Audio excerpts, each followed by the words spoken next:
Assalamualaikum warahmatullahi wabarakatuh.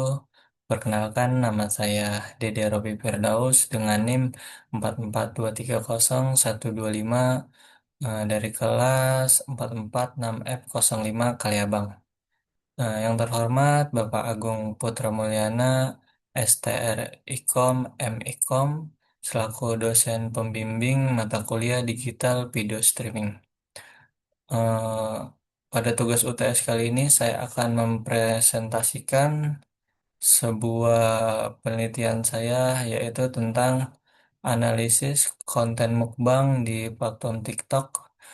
Hmm, Kenapa sih kita betah gitu berjam-jam cuma buat nontonin orang makan? Nah, pada presentasi saya saat ini saya akan membongkar resep viral fenomena konten mukbang di FYP TikTok. Hmm, TikTok bukan cuma tempat buat joget-joget lagi untuk sekarang. Jadi TikTok udah berubah jadi arena kuliner raksasa yang tren gitu. Makan dengan porsi besar, tren ini berasal dari Korea Selatan yang berhasil membuat para eh, kreator-kreator mukbang dari negara lain itu menirunya gitu, sehingga berhasil menguasai layar kita. eh, Konten mukbang di TikTok ini menggabungkan tiga hal. Yang pertama itu ada visual yang bikin ngiler. Eh, nah ini, yang pertama itu ada visual, yaitu yang dimana makan porsi raksasa pedas atau siput yang disorot dengan dekat gitu. Visual ini ngejebak otak kita dan ngasih efek instan pengen ikutan makan. Seperti konten yang Tan Boy Kun gitu. Tan Boy Kun itu kalau bikin konten mukbang itu, dia pasti visual dari makanan itu dideketin sehingga otak kita itu hmm, pengen gitu. Kita pengen ngerasain makanan-makanan itu. Karena efek visualnya yang bagus yang bikin kita ngiler. Yang kedua ada ekspresi kreator. Nah, ekspresi kreator ini sangat penting juga bagi penonton. Karena mimik wajah yang meyakinkan bikin penonton itu betah gitu nontonin konten mukbang ini sampai akhir. Terus yang ketiga itu ada audio. Audio ini sangat berpengaruh gitu.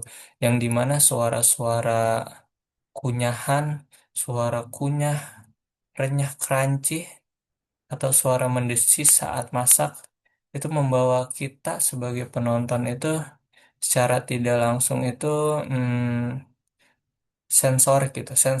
Sensorik kita itu masuk gitu, ngasih kepuasan tersendiri di telinga kita. Nah, lanjut ada psikologi penonton. Nah, konten mukbang ini memenuhi membuat kita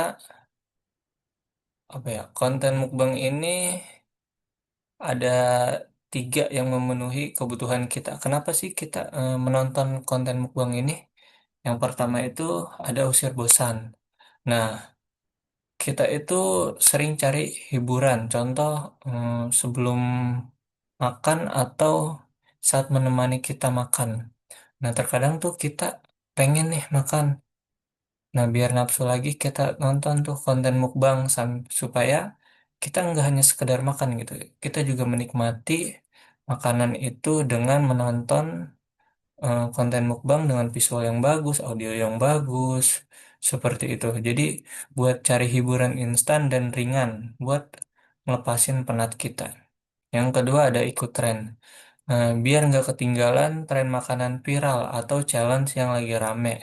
Nah, kreator mukbang itu sering banget datengin makanan-makanan yang lagi viral buat nge-review makanan tersebut gitu. Supaya nanti para followersnya, para pengikutnya itu tahu gitu kalau ada makanan yang lagi viral. Yang ketiga itu ada makanan virtual, itu buat muasin hasrat kuliner kita. yang cuma lewat dari mata dan telinga tanpa harus makan beneran. Terus ada siapa sih yang nonton konten mukbang ini? Yaitu target audiensnya itu ada Gen Z dan milenial yang rentang usia aktifnya itu 5 sampai 30 tahun, yang dimana usia tersebut itu sudah punya ya penghasilan sendiri untuk mencoba atau membeli makanan-makanan yang dia inginkan gitu saat menonton konten mukbang tersebut gitu. Terus ada konten diet, suka konten yang serba cepat, ringan, dan gampang gitu. Audien itu sangat suka konten yang serba cepat, ringan, dan gampang dicerna. Terus ada buying behavior, gampang keracunan, sangat mudah terpengaruh buat beli atau nyoba tren makanan viral setelah kita menonton video tersebut. Jadi mereka bukan cuma nonton, tapi aktif berinteraksi dan ikut ngebentuk tren kuliner berikutnya. Berikutnya ada ekonomi interaksi. Ini makanan di balik tombol. Yang pertama itu ada like, yang dimana saat orang tergoda sama visual makanan yang close up yang dideketin ya, atau ekspresi nikmat si kreator itu lagi makan. Jadi si penonton itu kalau udah apa seneng gitu atau tergoda dengan ekspresi si kreator itu, dia akan like postingan tersebut. Nah, kalau kreatornya itu berhasil, nah si penonton ini akan ke komentar yang dimana pasti si penonton ini akan tanya lokasinya di mana, harganya berapa gitu.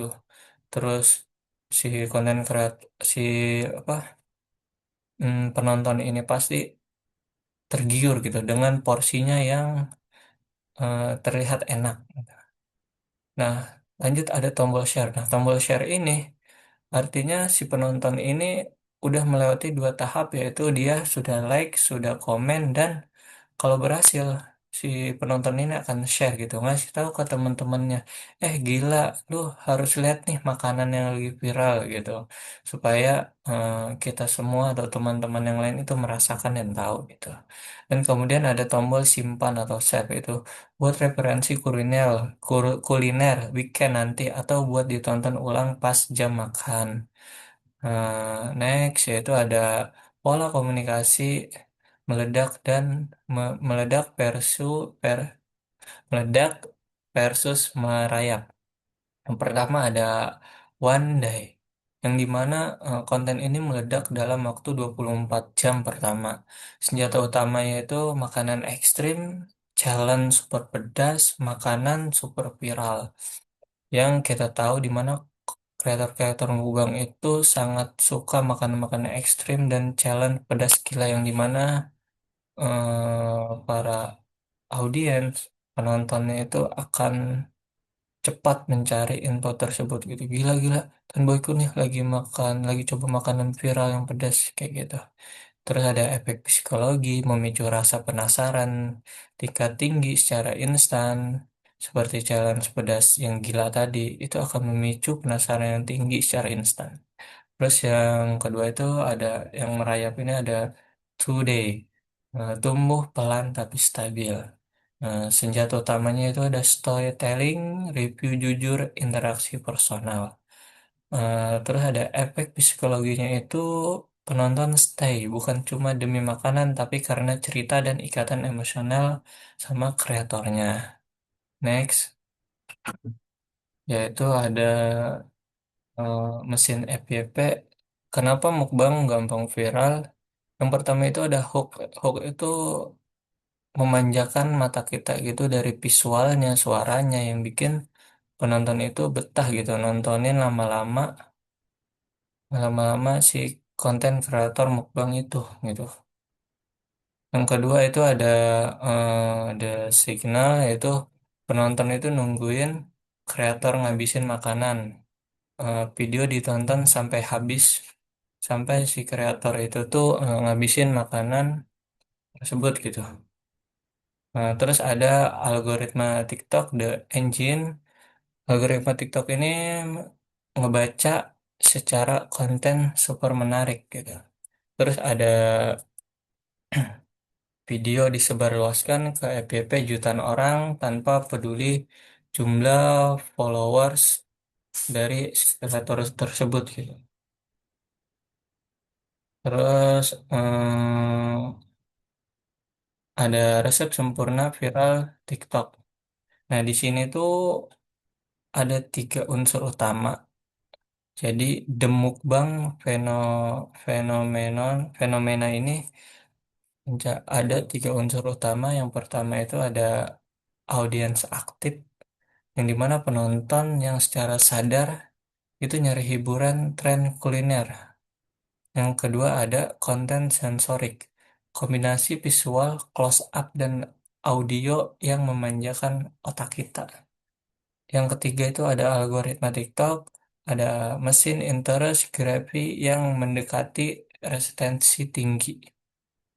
Tuh. Jadi mukbang itu bukan sekadar tren makanan. Mukbang itu adalah contoh sempurna ketika psikologi manusia, kenikmatan sensorik, dan mesin algoritma bekerja secara harmoni. Hmm, Cukup sekian presentasi saya pada hari ini. Kurang lebihnya mohon maaf. Assalamualaikum warahmatullahi wabarakatuh. Terima kasih.